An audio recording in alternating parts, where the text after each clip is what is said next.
Hello friends, welcome to the new episode of my channel I Prince. তো আমি সত্যি কথা বলতে গেলে খুব খুশি, কারণ আমি চেয়েছিলাম বারবার বাংলাতে মেন স্ট্রিম কমার্শিয়াল সিনেমার যুগটা ফিরুক এবং আজকের মতো করে ফিরুক। আজকে দেখুন মালায়ালাম ইন্ডাস্ট্রি বা কন্নড় ইন্ডাস্ট্রি আমাদের থেকে একসময় অনেক ছোট ছিল, কিন্তু তারা নিজেদের কনসেপ্টে তো জোর দিয়েছে যে তারা কন্টেন্ট মানে কন্টেন্টটাকে আগে প্রায়োরিটি দেয়, তারপর সিনেমা অ্যাকশনটাকে তারা গুরুত্ব দেয়, কিন্তু তারা কন্টেন্টটা ভালো করে তৈরি করে। আজকালকার দিনে যাতে লোকের কাছে সেই জিনিসটা সঠিকভাবে পৌঁছয়, তারপর তারা কিন্তু অ্যাকশন, ভিএফএক্স এগুলোতে জোর দেয়। তো আমাদের বাংলা ইন্ডাস্ট্রিরও কিন্তু বাজেট খুব কম। তো সেই নির্দিষ্ট বাইরের মধ্যে আমি বারবার বলি, যদি কলমের জোর থাকে, যদি কনসেপ্টে জোর থাকে, সেই কাজ কিন্তু ওয়ার্ক করবে। আজকে প্রধানের আপনারা বলুন না কত আর বাজেট, খুবই কম বাজেট। সিনেমায় কি প্রচুর ভিএফএক্স বা অ্যাকশন কি রয়েছে? নেই। কিন্তু ওটাও কিন্তু একটা মেন স্ট্রিম কমার্শিয়াল কাজ। তো আজকে যদি পাড়িয়া নিয়ে কথা বলি, এটা আজকের দিনের কমার্শিয়াল সিনেমা। বাংলা ইন্ডাস্ট্রি কিন্তু উন্নতি আমাদের আস্তে আস্তে চোখে পড়ছে। এই বছর কোনো কাজকেই কিন্তু আপনি এখনো পর্যন্ত সিরিয়াল বলতে পারবেন না। বাদামি হায়নার কবলের কালকে আমরা ট্রেলার দেখলাম, সেটাও একটা খুব ইউনিক কাজ হচ্ছে। সেটাও পুরো অন্যভাবে বানানো, একটা স্মার্ট কাজ। তারপরে আজকে পাড়িয়া নিয়েও যদি কথা বলি, বাংলায় কখনো এরকম কনসেপ্টে কিন্তু কাজ হয়নি। এটাকে প্রথম কথা একটা সাধুবাদ জানাতে হবে। আর সেকেন্ডলি, এই সিনেমায় আমরা বাংলাতে নতুন একটা অ্যাকশন হিরো পেতে চলেছি। অ্যাকশন সিনেমা মানেই আমাদের মাথায় দেবজিৎ, অঙ্কুশ, এই তিনটে নাম আসে। আর কোনো নাম নেই যাকে দিয়ে আপনি অ্যাকশন করাবেন। ইয়াস ফিয়াস রয়েছে, কিন্তু তাদের সেই লেভেলটা নেই যেটার মাধ্যমে সেই অভিনয়টা আপনি পাবেন। বিক্রমকে এতদিন টলিউড জাস্ট ওয়েস্ট করেছে। আমার এখানে বিক্রমকে দেখে একটা কথাই মনে হলো, বস এতদিন কোথায় ছিলে? এতদিন ধরে টলিউড তাকে শুধুমাত্র আঁতেল মার্কা পাঠ করিয়ে গেল, কুলের আচারের মতো সিনেমা করে গেল, কিন্তু পোটেনশিয়াল কতটা, কি করতে পারে, সেটা কিন্তু এই ছোট্ট টিজারের মধ্যে কিন্তু অনেক কিছু রয়েছে।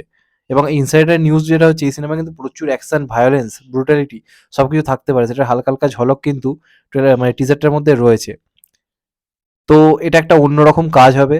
হতে পারে এটা হয়তো বাংলার অ্যানিমেলই হয়তো হয়ে গেল, কারণ এটা যেটুকু যেটুকু আমি শুনেছি প্রচুর ভায়োলেন্স থাকবে। গল্পটা যেটুকু জানা যাচ্ছে, যে এখানে এই যে চরিত্রটা সমাজে সমস্ত রকমের যে মানে অপরাধমূলক যে কাজ আছে সেগুলোর এগেনস্টে সে লড়াই করে, খুব বাজেভাবে সেগুলো করে। যেখানে তার একটা নাম রয়েছে রাবণ, তাকে এই নামে ডাকা হয়। কিন্তু এই রাবণই কিন্তু শেষ পর্যন্ত এই যে অবলা যে প্রাণীগুলো, যাদেরকে বলা হয় পাড়িয়া, পাড়িয়া কিন্তু মানে বহু মানে পুরনো প্রজাতির কুকুর, যারা ভারতে বহু বছর ধরে বসবাস করছে, কিন্তু নিজেদের দেশেই এদের সঙ্গে খুবই খারাপ ব্যবহার করা হয়।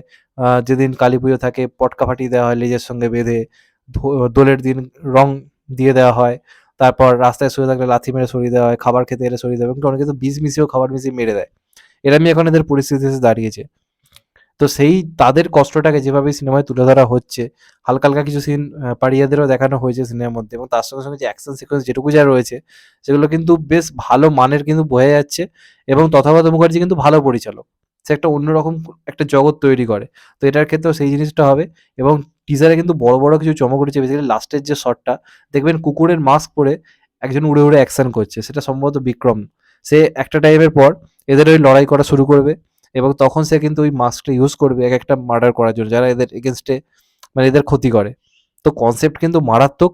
এবং পুরো টিজার জুড়ে যে ডায়ালগ রয়েছে বা যে বিজিএমটা বাজছে, যে কালার গ্রেডিং এর কাজ, খুব ডার্ক সেটে কিন্তু ব্যাপারটা রাখা রয়েছে। এবং আই থিঙ্ক এই কাজটা বাংলা কমার্শিয়াল সিনেমা একটা পরিবর্তন আনতে চলেছে। কারণ আজকের দিনের মতো কমার্শিয়াল সিনেমা কিন্তু দরকার, মেন স্ট্রিম কমার্শিয়াল কাজ চাই, হলে এরকম বানাও। ওই নায়িকার সঙ্গে ঢলাঢলি এসবের দরকারই নেই। ভালো কনসেপ্টে জড়িত, যেটা এই কাজের মধ্যে রয়েছে। আজকালকার ইউথরা কিন্তু এই ধরনের কাজ পছন্দ করে, এবং এই সিনেমাটা কিন্তু হাইপও মারাত্মক। এবং বিক্রম দা যে বডি করেছে ভাই, কি করেছে চেহারাটা, কি এক্সপ্রেশন, কি লাগছে। কাজে লাগাও বস, কাজে লাগাও। বিক্রম দাকে কাজে লাগাও। সত্যি কথা বলতে বিক্রম দাকে যদি প্রপারলি কাজে লাগানো হতো, আমরা আরেকটা বড় মানে সুপারস্টার হয়তো পেতাম আজকে। এখানে তার যে এক্সপ্রেশন, তার যে গেট আপ, তার যে সোয়াগ, সত্যি বলছি, তাকে প্রপারলি কমার্শিয়াল ভাবে কেন ইউজ করা হয়নি, এটা টলিউড ইন্ডাস্ট্রি অ্যান্সার দিতে পারবে এই জিনিসটা, কেন চোখে পড়লো না। ভাল লাগলো তথাগতদা এরকম একটা কাজকে কমার্শিয়াল মোড়কে আনছে। এরকম সিনেমা কিন্তু ইন্ডাস্ট্রিতে দরকার, এরকম কাজ আরো হোক। এবার ট্রেলারের আরো বোঝা যাবে। তবে টিজারটা আমার বেশ ইন্টারেস্টিং লেগেছে। একটা পাওয়ার প্যাক একটা টিজার, যেটা সিনেমা দেখার জন্য এক্সাইটমেন্ট দেবে, সেই জিনিসটা কিন্তু রয়েছে।